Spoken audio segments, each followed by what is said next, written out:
Hello dear students, welcome once again to online video lectures. Today's topic is Constitution of India and its implementation. बच्चों आज का topic है constitution of India and it's implementation, यानी कि भारत का संविधान और उसके लागू होने का जो सारा कार्यक्रम है वो क्या था, कैसे हुआ, इसके बारे में आज हम लोग पढ़ेंगे. So let us start the topic. The Constituent Assembly was formed in 1946 CE. Its objective was to frame Constitution for the Independent India. तो जो कॉन्स्टिट्यूएंट असेंबली थी, यानी कि जो संविधान बनाने वाली जो असेंबली यानी कि जो समूह था, वह बनाई गई थी 1946 यानी कि 1946 क्रिश्चियन एरा में बनाई गई थी, हमारे आज़ादी के पहले. इनका जो काम था, इनका जो ध्येय था वो ये था कि वो हमारे स्वतंत्र भारत के लिए एक संविधान की रचना करेंगे. This work continued up to December 1949. तो ये जो संविधान बनाने का जो कार्य शुरू हुआ था 1946 में, वह पूर्ण हुआ दिसंबर 1949 में. दिसंबर के महीने में 1949 में यह काम, जो कॉन्स्टिट्यूशन बनाने का, संविधान बनाने का जो काम था, वह जाकर के पूरा हुआ. यह शुरू हुआ था 1946 में. Each point, each clause was extensively discussed and debated. तो हमारे संविधान में जो भी पॉइंट लिखा गया है, जो भी नियम कानून या जो भी बातें लिखी गई हैं, उसके हर एक नियम को, हर एक पॉइंट को बहुत ही विस्तार से डिस्कस किया गया था. उस पर डिस्कशन हुए, बातें हुई और डिबेट भी हुआ. यानी कि डिबेट मतलब कितने लोग उसके समर्थन में हैं और कितने लोग उसके खिलाफ में हैं. इस तरह के डिबेट होने के बाद अंत में जो पॉइंट्स, जो नियम कानून या जो ऐसी बातें थी हमें अच्छी लगी, उन्हें हमने अपने संविधान में शामिल किया और हमने अपने संविधान की रचना की. The assembly met for 11 sessions along with 166 days of meeting. So totally there were 106 meetings in 11 sessions. तो हमारी जो संविधान बनाने वाली जो समूह था, जो असेंबली थी, वो 11 बार संविधान बनाने के लिए आपस में मिली थी, जिसे 166 दिनों में पूर्ण किया गया था. वेरियस कमिटीज़ एंड सब committees did the work of correcting and mending details of the constitution. तो अब कॉन्स्टिट्यूशन बनाने के लिए ऐसा नहीं था कि सिर्फ एक छोटा सा समूह बना दिया गया था और उनको काम दे दिया गया था, तो वो लोग अपने हिसाब से, अपनी मर्जी से जो भी उन्हें सही लगा वो करते थे. ऐसा नहीं था. जो भी नियम बनाना था या जिस भी नियम को हमारे संविधान में शामिल करना था, उन सभी नियमों पे एक विस्तार से बातचीत होती थी, डिबेट होता था और तब जाकर के उसे हमारे संविधान में शामिल किया जाता था.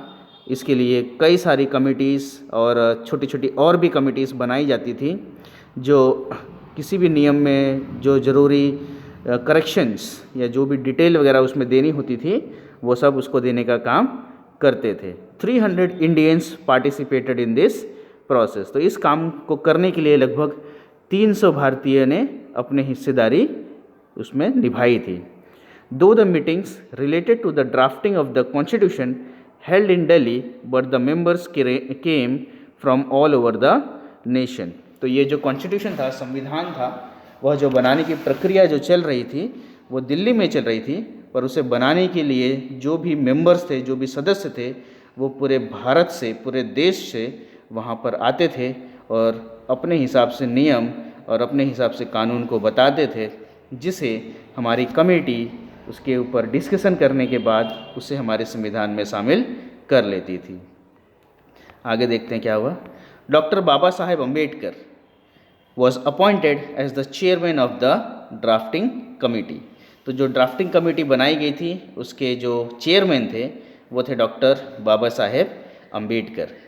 Doctor Rajendra Prasad was appointed as the president of the constituent assembly. तो ड्राफ्टिंग कमेटी के अगर चेयरमैन की बात की जाए तो वो थे डॉक्टर बाबा साहेब अम्बेडकर, और जो प्रेसिडेंट थे कॉन्स्टिट्यूएंट असेंबली के, वो थे डॉक्टर राजेंद्र प्रसाद.